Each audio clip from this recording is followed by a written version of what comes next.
ધર્મલોક ચેનલમાં આપ સર્વે દર્શકોનું હૃદયપૂર્વક સ્વાગત છે।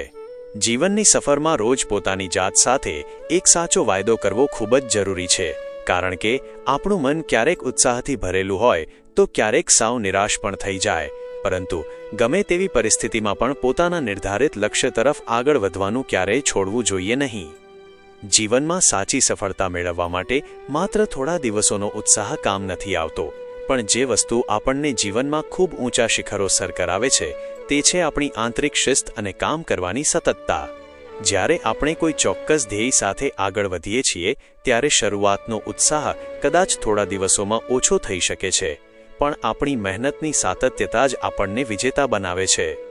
આજના આ વિશેષ અને અત્યંત મહત્વપૂર્ણ વિડીયોમાં આપણે મિથુન રાશિના જાતકો માટે જૂન 2026નો સમય કેવો રહેવાનો છે તેના વિશે અત્યંત તાર્કિક અને વાસ્તવિક ચર્ચા કરીશું।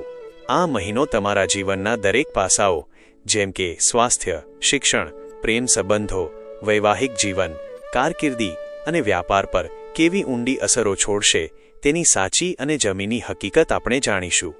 આ સમયગાળા દરમિયાન આકાશી ગ્રહોની સ્થિતિમાં મોટો ફેરફાર થવા જઈ રહ્યો છે, જે છેલ્લા 12 વર્ષના લાંબા અંતરાલ પછી તમારી રાશિ માટે ખૂબ જ મહત્વપૂર્ણ સાબિત થશે।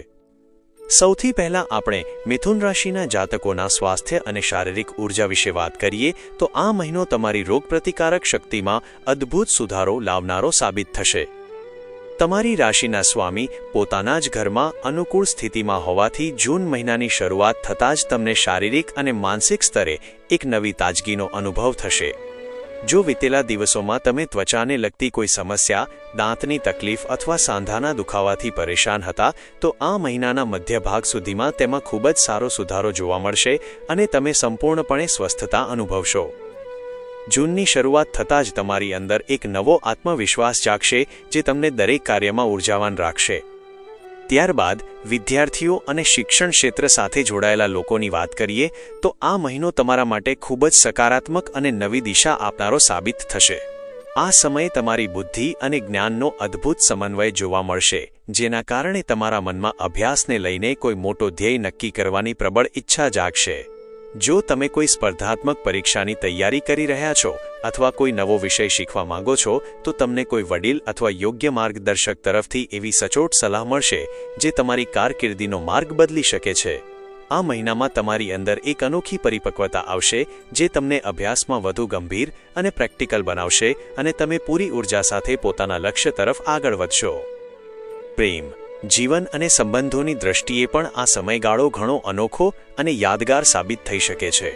જો ભૂતકાળમાં તમારા પાર્ટનર સાથે કોઈ નાની મોટી ગેરસમજ થઈ હોય અથવા કોઈ કારણસર સંબંધોમાં અંતર આવી ગયું હોય તો આ મહિનો તે જૂની અણબનાવને દૂર કરીને સંબંધોને ફરીથી મજબૂત કરવાનો છે।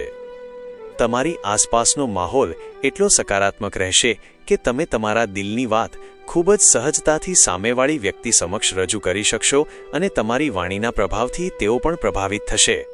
જો તમે તમારા પ્રેમ સંબંધને લગ્નના બંધનમાં બદલવા માટે પરિવાર સાથે વાત કરવા માંગતા હોવ તો મહિનાના પ્રથમ 10 દિવસ તમારા માટે સર્વોત્તમ સાબિત થઈ શકે છે। પરિણીત જાતકોના વૈવાહિક જીવનની વાત કરીએ તો આ મહિનો પરસ્પર સમન્વય અને ખુશીઓથી ભરેલો રહેશે। જો કે ક્યારેક તમારા જીવનસાથીના સ્વભાવમાં થોડી જીદ જોવા મળી શકે છે, પરંતુ તમારી સમજદારી અને શાંતિપૂર્ણ વલણથી તમે પરિસ્થિતિને ખૂબ જ સુંદર રીતે સંભાળી લેશો। મહિનાના ઉત્તરાર્ધમાં તમે બંને સાથે મળીને જે પણ નિર્ણયો લેશો તેમાં તમને મોટી સફળતા મળશે। આ સમય દરમિયાન તમે તમારા જીવનસાથી સાથે કોઈ ધાર્મિક યાત્રા અથવા સુંદર સ્થળે ફરવા જવાનું આયોજન પણ કરી શકો છો, જે તમારા સંબંધોને વધુ ગાઢ બનાવશે। તમારા જીવનસાથી તમને ભાવનાત્મક રીતે પૂરો સાથ આપશે અને જો તમે પરિવારના વિસ્તાર વિશે વિચારી રહ્યા હોવ તો આ સમય અનુકૂળતા લાવશે। ભાગ્ય અને કારકિર્દીના ક્ષેત્રે આ મહિનો તમારા માટે ખૂબ જ મહત્વપૂર્ણ નિર્ણયો લેવાનો છે। ભાગ્યની સ્થિતિમાં થોડો વિલંબ જોવા મળી શકે છે, એટલે કે તમે જે કામ ધારો છો તેમાં શરૂઆતમાં થોડી ધીમી ગતિ અનુભવાય, પરંતુ અંતે પરિણામ તમારા પક્ષમાં જ આવશે। તેથી આ મહિને ઉતાવળ કરવાને બદલે ધૈર્ય અને સંયમ રાખવો તમારા માટે અત્યંત જરૂરી છે। જો તમે કોઈ નવું રોકાણ કરવા માંગો છો અથવા કોઈ શુભ કાર્યની શરૂઆત કરવા માંગો છો તો ભાગ્ય તમને ચોક્કસ સાથ આપશે। કારકિર્દીની દૃષ્ટિએ આ મહિનો નોકરિયાત વર્ગ માટે પ્રગતિ અને બદલાવના સંકેતો આપી રહ્યો છે. તમારા કામના સ્થળે તમારી જવાબદારીઓ વધશે અને તમારી મહેનતની યોગ્ય કદર થશે, જેનાથી વરિષ્ઠ અધિકારીઓ સાથેના તમારા સંબંધો સુધરશે અને પ્રમોશનની નવી તકો પણ ઊભી થઈ શકે છે. જે લોકો લાંબા સમયથી નોકરીની શોધમાં છે અથવા પોતાની કારકિર્દીમાં મોટો બદલાવ કરવા માંગે છે, તેમના માટે આ સમયગાળો આવનારા કેટલાક મહિનાઓ સુધી નવી અને મલ્ટિપલ કમાણીની તકો ખોલી શકે છે. વ્યાપાર અને વ્યવસાય સાથે જોડાયેલા લોકો માટે આ મહિનો આર્થિક રીતે અત્યંત નફાકારક અને પ્રગતિશીલ રહેવાનો છે.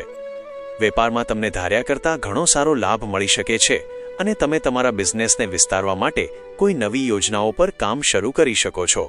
જો તમે કોઈની સાથે ભાગીદારીમાં નવો વેપાર શરૂ કરવા માંગતા હોવ તો આ સમય તમને ઉત્તમ પરિણામો આપશે. એકંદરે આ મહિનો મિથુન રાશિના જાતકો માટે દરેક ક્ષેત્રમાં મોટો ફાયદો કરાવનારો અને શુભ સાબિત થશે. તેથી મનમાંથી ડર કાઢીને કંઈક મોટું અને હકારાત્મક કરવાનું વિચારો. તમારા જીવનમાં સકારાત્મક ઉર્જા વધારવા માટે નિયમિતપણે ગાયત્રી મંત્રનો જાપ કરવો, હનુમાન ચાલીસાના પાઠ કરવા અને દર બુધવારે ગાય માતાને લીલું ઘાસ ખવડાવવું અત્યંત કલ્યાણકારી રહેશે. ઉગતા સૂર્યનારાયણને જળ અર્પણ કરવું અને ઓમ નમઃ શિવાય મંત્રનો મન શાંત રાખીને જાપ કરવો તમારા મનને અદ્ભુત શાંતિ આપશે. જો તમને આ વિડીયો ગમ્યો હોય અને તમારા જીવનની વાસ્તવિકતા સાથે સુસંગત લાગ્યો હોય તો આ વિડીયોને લાઇક અને શેર કરવાનું ભૂલતા નહીં. ધર્મલોક પરિવાર સાથે સતત જોડાયેલા રહેવા માટે ચેનલને સબસ્ક્રાઇબ કરો અને આવનારા સમયમાં પણ આવી જ સાચી અને માર્ગદર્શક માહિતી મેળવતા રહો. આપ સર્વેનું કલ્યાણ થાય. હર હર મહાદેવ.